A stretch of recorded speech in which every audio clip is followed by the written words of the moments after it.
We had an enormous economic recovery, but the minds of people had been so scarred, the memories.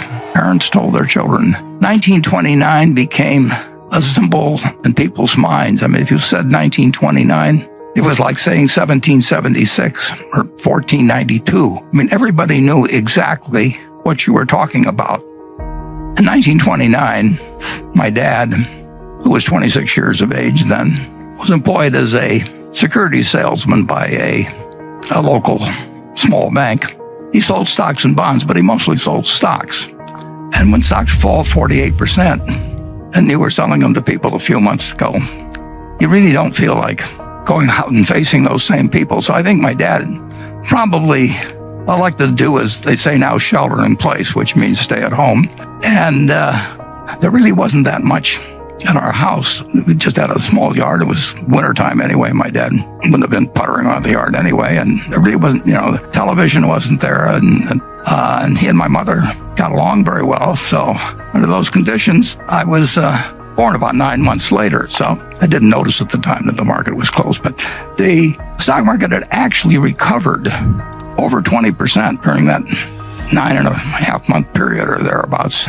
People did not think in the fall of 1930, they did not think they were in a Great Depression. They thought it was a recession, very much like had occurred at least a dozen times, although not always when stock markets were important. But we'd had many recessions in the United States over the time, and this did not look like it was something dramatically out of the ordinary. Actually, for about 10 days after my birth, the stock market actually managed to go up all of 1 or 2% there in those 10 days. Well, from that point, the stock market went from level of 240 to 241, which was a noticeable decline because if somebody had given me $1,000 on the day I was born and I'd bought stocks with it and bought the Dow average, my $1,000 would have become $170 in less than 2 years. That is something that none of us here ever experienced. That we may have had it with one stock occasionally, but in terms of having a broad range of America marked down 83% in 2 years and marked down 89% of the peak was in September 3rd, 1929, was extraordinary. And in that intervening period, less than 1 year after I was born, just slightly less than 1 year, my dad went to the bank where he worked and had his account. And of course, the bank had a sign on it closed. And so he had no job. He had 2 kids at that point. His father had a grocery store, but Charlie and I both worked for my grandfather. Charlie worked there in 1940. I worked there in 1941, so we didn't know each other. But my grandfather said to my father that, "Don't worry about your groceries, Howard." He says, "I'll just let your bill run." That was my grandfather. Not exactly. He cared about his family, but he wasn't going to go crazy. And one of the things as I look back on that period, and I don't think economists generally like to give it that much of a point of importance, but if we'd had the FDIC started on January 1st, 1934. It was part of the sweeping legislation that took place when Roosevelt came in. But if we'd had the FDIC, we would have had a much, much different experience, I believe, in the Great Depression. People blame it on Smoot-Hawley, and there's all kinds of things, and the margin requirements in 29, and all of those things entered into creating a recession. But if you have over 4,000 banks fail, that's 4,000 local experiences where people save and save and save and put their money away, and then someday they reach for it and it's gone. And that happens, in all 48 states, and it happens to your neighbors and it happens to your relatives. It has to have an effect on the psyche that's incredible. So one very, very, very good thing that came out of the Depression, in my view, is the FDIC. And it would have been a somewhat different world, I'm sure, if the bank failures hadn't just rolled across this country, and with people that thought that they were savers found out that they had nothing when they went there, and there was a sign that said closed. So the Great Depression went on and lasted a very long time, but it lasted a lot longer in the minds of people than it did actually in its effects. World War II came along, and on sort of an involuntary manner, we adopted Keynesianism. We started running fiscal deficits, of course, that were absolutely huge and took our debt up to a percentage of GDP, which had never reached before and never reached since. So we had an enormous economic recovery, but the minds of people had been so scarred, the memories. Parents told their children. 1929 became a symbol in people's minds. I mean, if you said 1929, it was like saying 1776 or 1492. I mean, everybody knew exactly what you were talking about, and it affected stock prices in a rather remarkable way.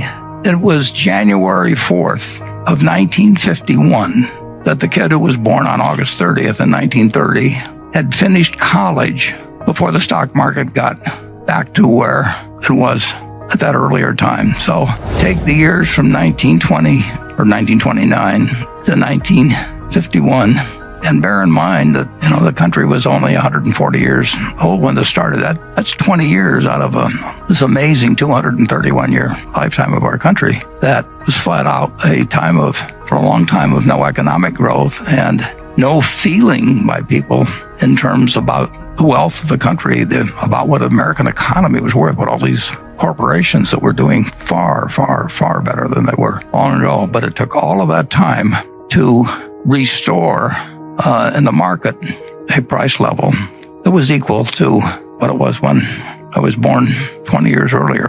So if you think about the fact that we're enduring a few months, and we'll endure many more months, and we don't know how it comes out. And people in the 30s didn't know how it was going to come out, but they endured, persevered, prospered, and the American miracle continued. But it's interesting in that at the start of 1954, the stock market the Dow was only at about 280.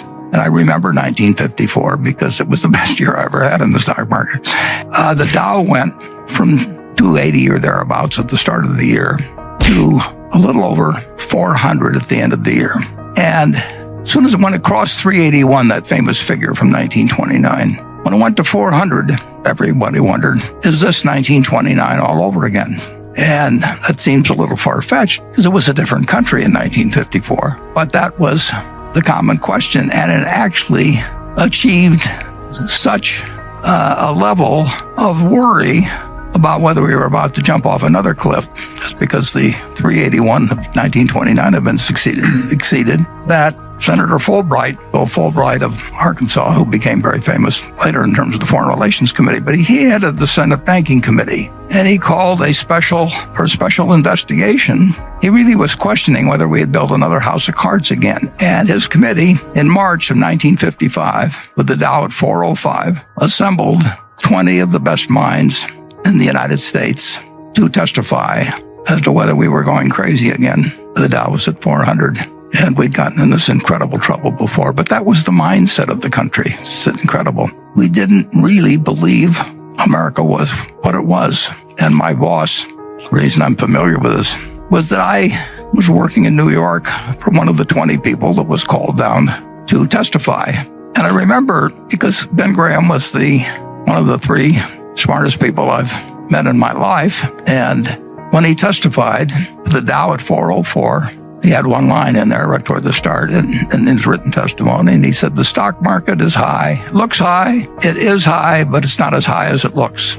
And since that time, we felt the American tailwind at full force. And the Dow, when we made the slide, it was about 24,000. So you're looking at a market today that has produced $100 for every dollar. All you did was had to believe in America, just buy a cross-section of America. You didn't have to read the Wall Street Journal. You didn't have to look up the price of your stock. You didn't have to pay a lot of money in fees to anybody. You just had to believe that the American miracle was intact. But you'd had this testing period between 1929 and certainly 1954, as indicated by what happened when it got back up to 380. You had this testing period, and people really had lost faith to some degree.